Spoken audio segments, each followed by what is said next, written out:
Let's get the fact-checking stuff out of the way first. The episode is called Destiny's Choice, which is the name of the film that's being made when Bogg and Jeffrey drop in. It's supposed to be the first talking movie. Most of us know The Jazz Singer with Al Jolson was the first talking picture, and as far as I've been able to discover, the only story ever put on film called Destiny's Choice was this episode of Voyagers. Armed with that bit of meaningless trivia, here we go.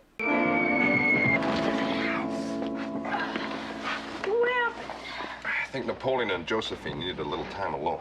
Too bad we didn't get to see whatever that was. They're in a courtroom where a young lady is on the witness stand, but she won't get to say much. Oh, please, somebody help me!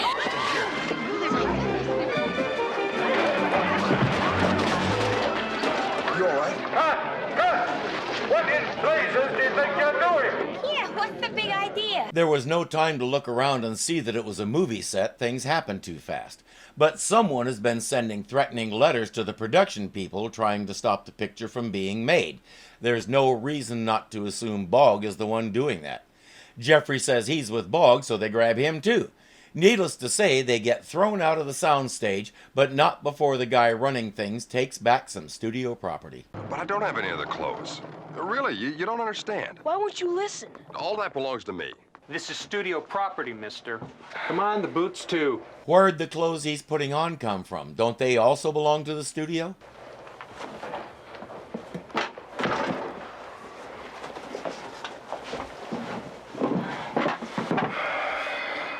$1928, Hollywood.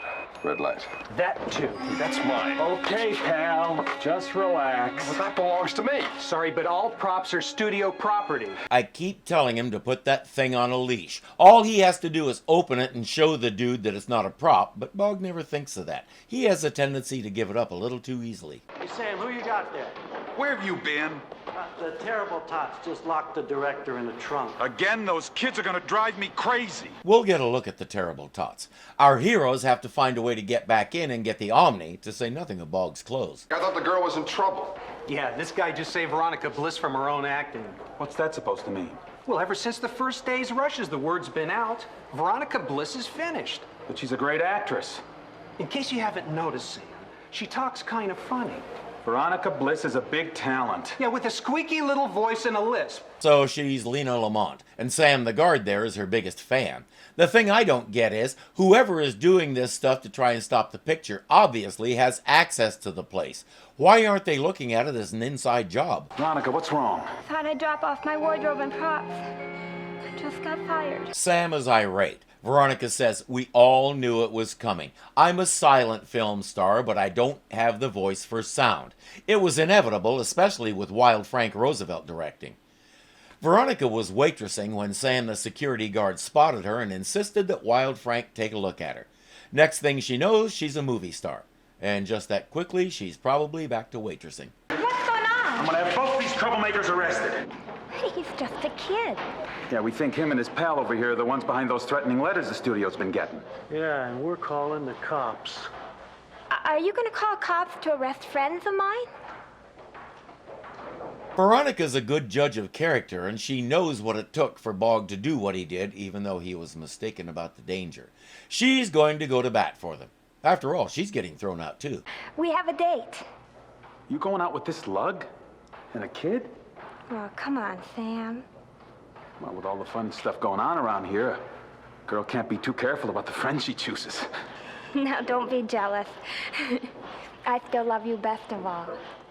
And he's hopelessly in love with you. It's obvious in his face.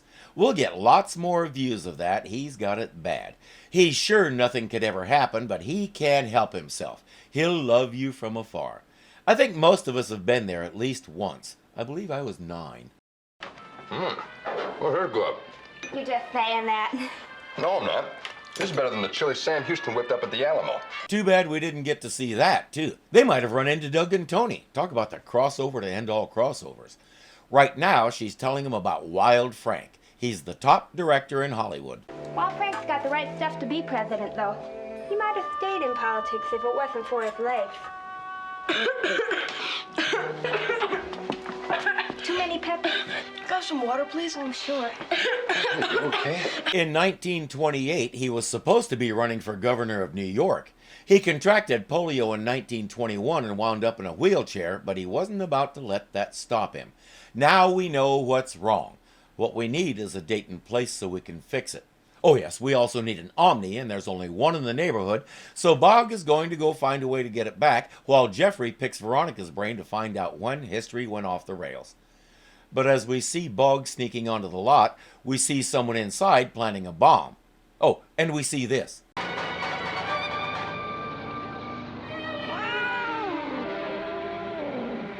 Oh my gosh, the answer to a question that's been nagging the back of my mind since I was 7 years old. He don't eat nothing but a bear cat stew. At last I know. That's what a bear cat looks like. Bogg has found his way inside and is looking for the prop room.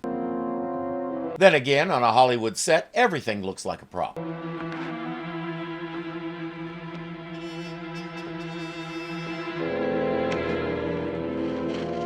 With the possible exception of that.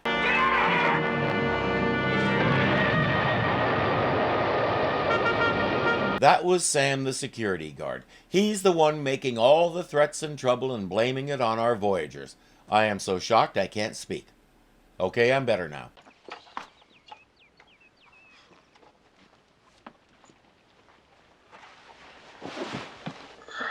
Poor Phineas.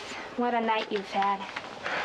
Rumor is you emptied the last of your savings to post my bail. One reason she bailed him out is because she knows who's behind this. Firebomb, the letters. It's been him all along. It hasn't been easy holding it in, but he's been so good to me. Yes, but that doesn't excuse the illegal things he's been doing. Billy the Kid was really good to the Mexican population in the towns he frequented, and the people loved him. That doesn't excuse the fact that, among other things, he shot Sheriff Brady and Bob Olinger down in cold blood with shotguns. Doing good things doesn't excuse high crimes. I should have told somebody before it got this far. Destiny's Choice must never be released. I swear I'll do anything to stop this picture from being made. I don't want to hurt anybody. Why didn't you tell the police? I couldn't. Not after all he's done for me. He blew up the sound stage and put at least one person's life in danger. See my previous comment. Yesterday, when I told him Roosevelt had fired me, I saw a look in his eyes. And for the first time, even I was afraid of him. You don't think he'll go after Roosevelt now? Phineas, I just don't know anymore.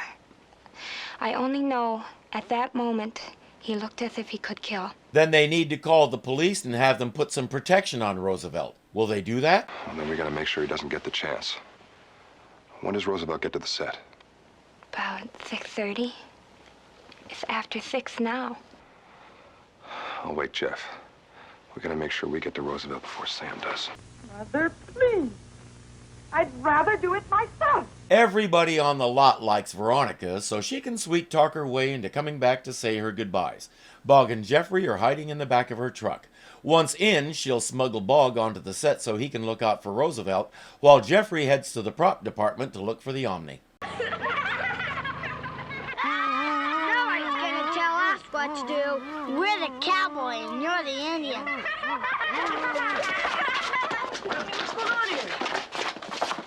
Those are the terrible tots, so called because it costs too much to license the rights to call them the Little Rascals. How'd you guys like to do me a big favor? No! Come on, you'd really be helping me out. Get out of here! How'd you guys like to get into a lot of trouble? Yeah! Know your incentives, Jeffrey. It saves a lot of time. Hey, is this it? Yeah, that's it, thanks. Finders keepers. Come back here!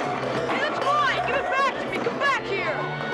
The kid pushed the button and vanished. The studio hired Jeffrey in his place. You can't have it. Ah, my little darlings. You are in the mood for games, my terrible tots. Franz Lubin will show you games. Give me that. Bogg gets outfitted as an extra and starts looking around for Sam. Why are you going up there? Nothing like a catwalk for a bird's eye view. He heard they're casting for a superhero movie, and he's going to show how he can drop down on a rope and pluck Roosevelt right out of his chair. You are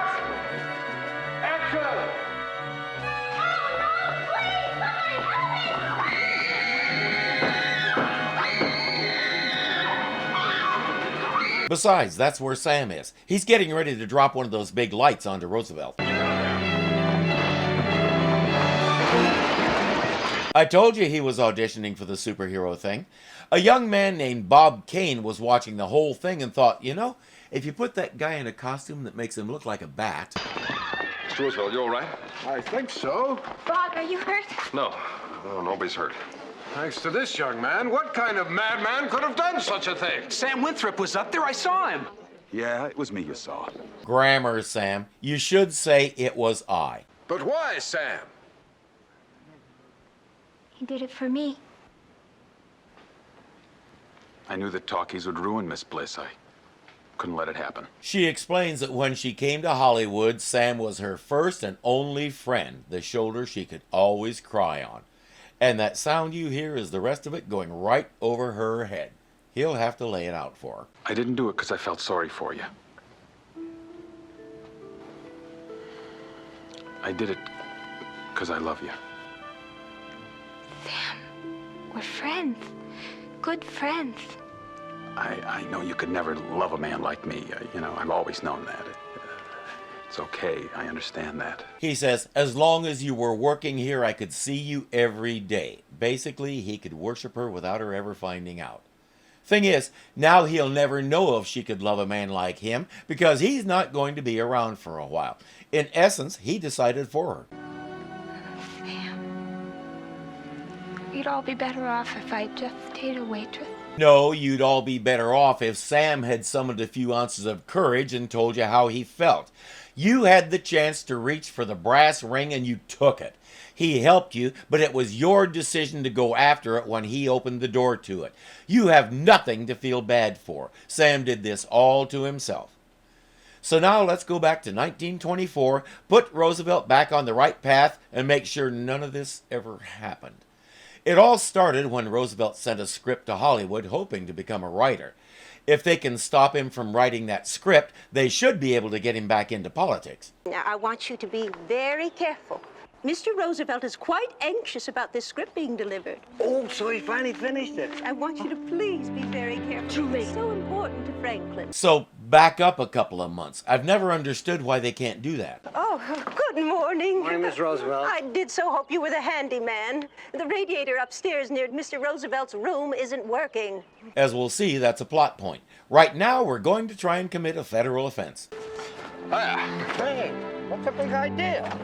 Well, that envelope that Mrs. Roosevelt gave you. Yeah, we'll take it down to the post office for you. My job to deliver it. Thanks just a second. Well, we're heading into town anyways. Get your hands off of there. Don't you know interfering with the U.S. mail is a federal offense? Told you. You tell the mailman and make sure that script doesn't make it to the post office. What are you going to do? I'm going to convince Roosevelt that politics, not movies, are his cup of tea. How do you think you're going to get inside? I'm going to fix his radiator. Told you again. And now we get to see why Franklin Roosevelt quit politics to write movie scripts. Mama, this is Mr. Bogg. He's come to fix the radiator near Franklin's room. Oh, splendid. My son needs to be kept warm at all times. Oh, well, it's a beautiful warm day. Perhaps we could take Franklin outside for lunch? I won't hear of it. A breeze might blow up. It's as still as can be. He can catch a chill. Yes, Mama. Mama there has him convinced that nobody would ever respect a politician in a wheelchair and that he's so frail he can't even leave his room on a beautiful summer day. Correct me if I'm wrong, but Eleanor is his wife, right? I mean, sure, she was also his cousin, but he did marry her. Shouldn't she have the first say in this? Actually, shouldn't she have the second say? Franklin should have the first. Eleanor, may I see the letters? Oh, they're for Franklin. Why bother him with it? I can handle it. These letters are addressed to Franklin, and they will be delivered to Franklin. Bogg was shocked to find Franklin swaddled in a huge blanket and nursing on a giant bottle Mama had had made just for him. When Bogg introduced himself, Franklin smiled and drooled. Franklin, this is Mr. Bogg. Good day, Mr. Bogg. He's come to fix the radiator. Oh. Well, I should have realized he would need some utilitarian purpose to get past Mama. I am beginning to feel like the prisoner of Zenda. Franklin, this is your home. If you feel like a prisoner, I suggest you complain to your jailer and not to me. There really is a simple solution. Both of you tell Mama no. Here's a freebie to get you started. I'll bet she reveres the Bible, all the best people did in those days. Remind her that Genesis and Jesus said that a man is to leave his father and his mother and cling to his wife, and those two become one. Those two. Three's a crowd, Mama. Eleanor.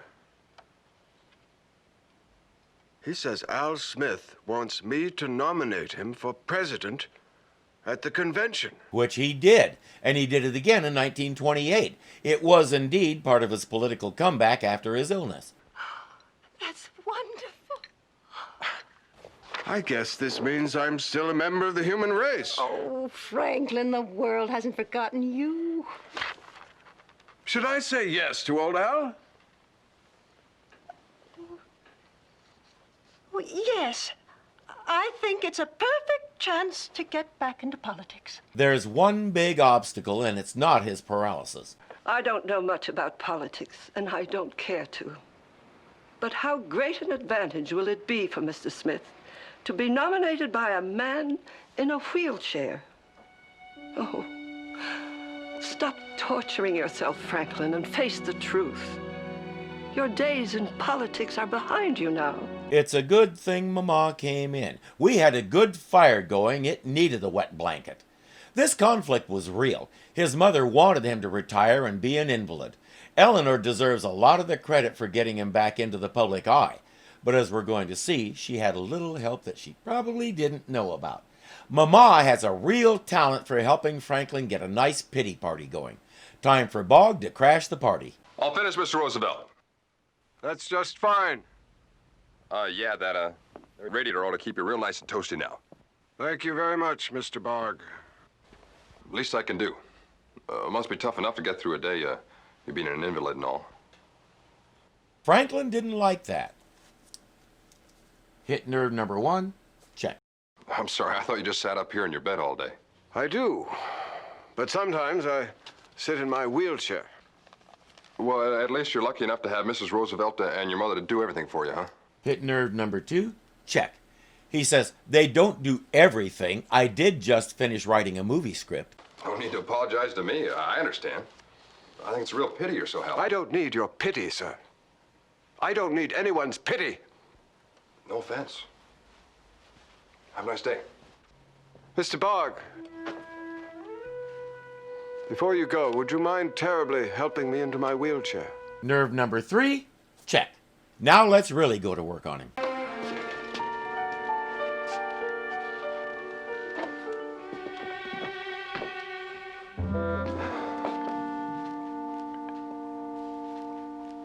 There you are. Mr. Bogg, I need help getting into the chair. The polio paralyzed your arms too, huh? It'd help your stamina if you quit smoking, too, but nobody knew that in 1924. Plus, that cigarette on the 2-foot-long holder became one of his trademarks. Can't mess with that.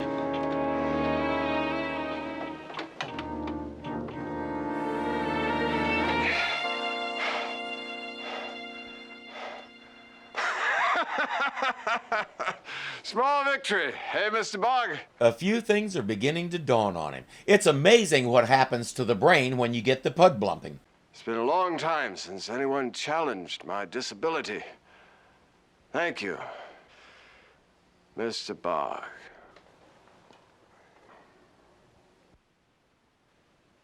You're not really here to fix the furnace, are you? No, he's here to fix you, Mr. Roosevelt. Roosevelt decides his political buddies put Bogg up to it, and he's eternally grateful. May as well let him keep thinking that. If you told him the truth, he'd crawl back in that bed and hide. 4 terms? A depression and a world war? Am I out of my mind? But his excitement doesn't last long. Mama's right. I best stick to my writing. I can't do Al Smith any good making a nominating speech from a wheelchair. First, to this day, nobody's ever explained why not. Losing the use of your legs doesn't disconnect your brain. But in 1924, physical disability had the same stigma that mental illness does today. People knew it was there and knew real people suffered, but they didn't want to think about it because they might be obligated to do something about it. Better to stick them in a room somewhere and let them live out their sad, pathetic lives in peace. America did the same with the mentally ill until Reagan. He turned most of those folks out onto the street where the comfortably well-off could look at them and pass by on the other side. Second, Bogg says, so don't. Use these and stand up. Franklin protests that he's never used them. Bogg says, it's time you learned. Let's get started. Yes, Mr. Howe. He did receive your letter and must regretfully decline your invitation to attend the convention. That triggers a huge fight between Eleanor and Mama. Then you should let him tell Mr. Howe. Franklin hasn't got the strength for such things. In his weakened condition, Franklin is not weak. As much as it wrenches my heart to say it, Franklin is a helpless invalid. Oh, you're mistaken, Mama. You wouldn't believe what he can do in that bed. I'll hear none of your prurient talk. He's a fantastic lover. I say the polio paralyzed all 3 of his legs. I can only try to protect him. From what? What does it matter if he stumbles, if he falls down at every turn? How could he be any worse off than he already is, trapped up there in that room? I cannot bear to see him stared at and ridiculed. And now we get to the real heart of this. If he's stared at and ridiculed, it might reflect on her, and she doesn't want the embarrassment. She'll never admit it, of course. She's just protecting him, from public shame. I have a feeling she's also telling us her own attitude when she sees someone else in a wheelchair. Eleanor can't stay and watch this anymore. She goes upstairs to pack.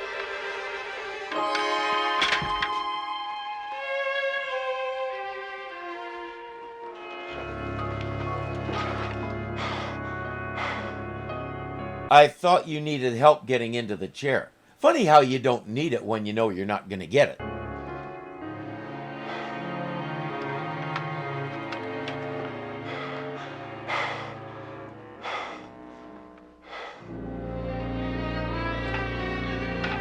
Jeffrey's been having his own fun time trying to get the script from that mailman, but he's come up with a plan.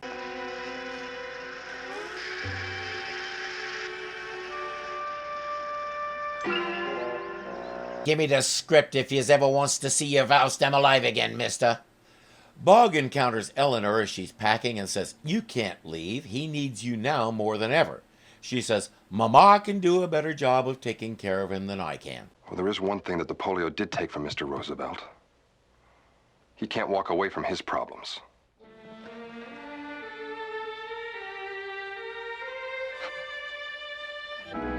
And that, young lady, is what we call a burn.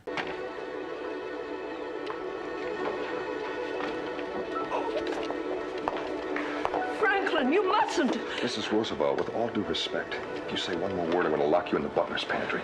It took a fake radiator repairman who's been there less than a day to say that to her.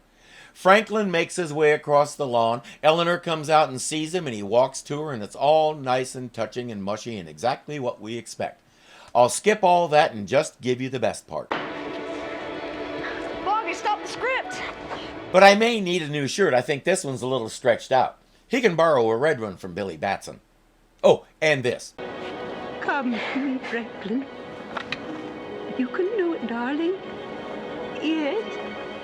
Yes. Now I want Mama to explain to me why a man using crutches and leg braces is less demeaning than a man using a wheelchair. His legs haven't changed, only his mode of locomotion. If someone's going to look down on him for having polio legs, they're going to look down on him for having polio legs, not for how he deals with it. A couple of years later, Mama found herself in a wheelchair. She and Franklin instituted the first ever wheelchair races. It's true. I saw it on the internet, I think. Correct me if I'm wrong, but I think this was just about the first episode to focus almost exclusively on one historical figure, directly I mean. Usually we find something wrong, like no airplanes in World War I and Eddie Rickenbacker on the ground, and we have to go back and fix something else, like the Wright brothers. We generally do that kind of thing so we get two almost separate stories. Here we were on Roosevelt from start to finish. It was an interesting turn, even though for the first half we had the subplot with the Phantom of the movie set. The acting was superb, including the Kevin Costner lookalike who played FDR. I really believed he was paralyzed. For the record, he wasn't. Angela Clark as Mama was so convincing, I wanted to take her for a buggy ride and leave her on the side of the road. But I'm hard-pressed to decide whose acting I like the best. It's a three-way tie with Ellen Geer as Eleanor Roosevelt, Bonnie Urseth as Veronica, and Oliver Clark as Sam, with Sam having a slight edge. I have to admit, any time he looked at Veronica, and especially when he finally confessed his love, his facial expressions tore my heart out. Happily, they can do wonderful things with double-sided tape these days, so it's back where it belongs.